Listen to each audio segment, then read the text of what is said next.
but I would appreciate it in the future if you consulted with me before you bought Christian anything. I am his mother, okay? Thank you. Well, I cleared it with his father, so don't blame me because you're feeling insecure. All right, so House of Payne fans, with the storm causing quite a stir online, with the majority not in favor of Laura for buying Christian that cell phone, at least, of course, not buying it without, or excuse me, not talking to his parents before buying the phone. I was pointed to a particular episode from earlier in the revival's run where a similar storyline happened, but the circumstances were quite different. I believe this occurred in either the second or third season of the show's revival. And if memory serves, this was after Calvin and Laura were already engaged. But the episode centered around Laura getting Christian a gift from, long story short, it was a signed jersey, a jersey that was worn during a recent game of a particular player who was very well known, successful, and whatnot. And Laura said she knew someone, a friend of hers who worked, I guess, with the marketing or something team for that team. So she was able to, secure the jersey. And Miranda came over and said, yeah, here you go. I'm not going to allow my son to have this gift. And it turns out it was due to the fact that this jersey was from a star athlete who was charged with domestic abuse like a couple of times or something like that. But Calvin mentioned, I was like, over 5 years ago, Miranda. Well, I don't want my son looking up to a guy like that. So this was early in the show's revival run. What I mean by that is this was clearly during the time when Miranda was still in her feelings about Laura and Calvin being a thing. And a lot of people, I swear, if you go back and look at some of those earlier episodes from the first and second season of this revival, Miranda was low-key acting like Laura is now. Pining after Calvin, feeling like she's the victim despite walking out on him, can't standing the idea of Calvin moving on, popping up unannounced, kind of like Karen on Sisters, forcing her way into family events that she wasn't invited to. Yeah, I know you're probably like, Jeremy, what are you talking? As someone who has watched and reviewed every episode of this revival, trust and believe I am telling you the truth. Most of the behavior patterns that we're seeing from Laura, we used to see from Miranda early on. That is a fact. Laura was not always like this. Kind of like with Hayden and Sisters. The current season was standing.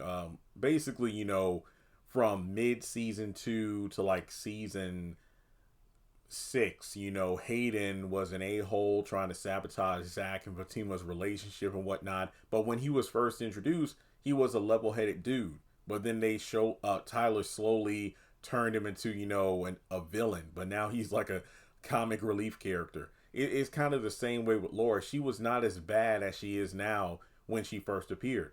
But essentially, there are so many differences in this episode when compared to where the characters are right now.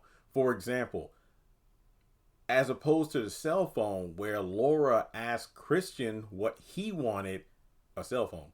Christian did not divulge the information about not being able to have one because his parents shut it down. Laura checked with Calvin first, and Calvin approved of the gift. And she was apologetic towards Miranda due to the fact that, look, I don't really follow sports or anything. I just know this guy was a, popular player, so I didn't really look into the whole, his checkered past thing.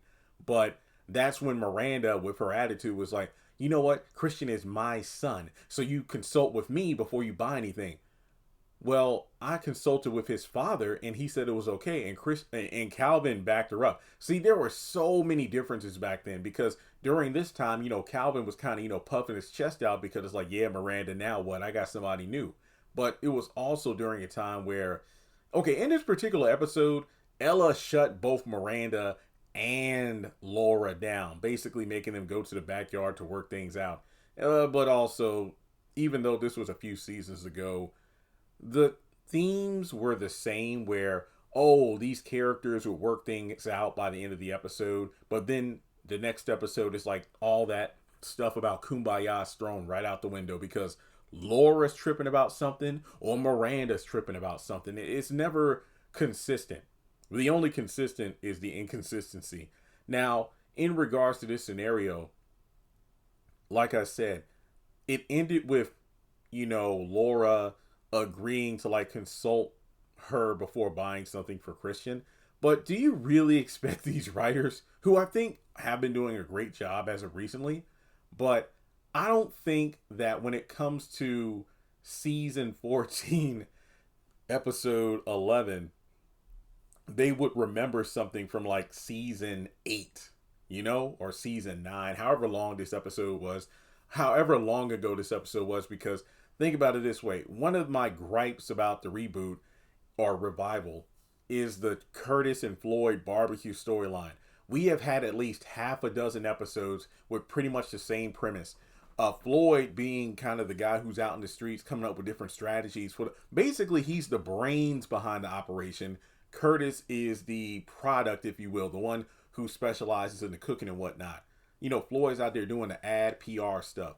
He comes up with different avenues like, hey, here's a news station we can be on, or hey, here's a food blogger, or hey, here's like a Shark Tank thing. He's the one out there pitching the sauce and finding ways to expand their brand, And every time Curtis screws it up by being selfish and whatnot, and it's just rinse and repeat all the time. So if the writers have repeated that storyline so many times, do you really find it hard to believe that they would have another scenario where Laura purchases something without consulting both parents first, and that leads to a whole debacle? So that's why I'm not really tripping on, well, hey, Laura should have known to talk to both parents because she already had this conversation with Miranda, like 3 or 4 seasons ago. Come on now. Because I sure as heck didn't remember this episode. It was buried deep in my mind. I think the caption on Instagram for the person who posted this clip was like, so yeah, this episode is from 3 years ago.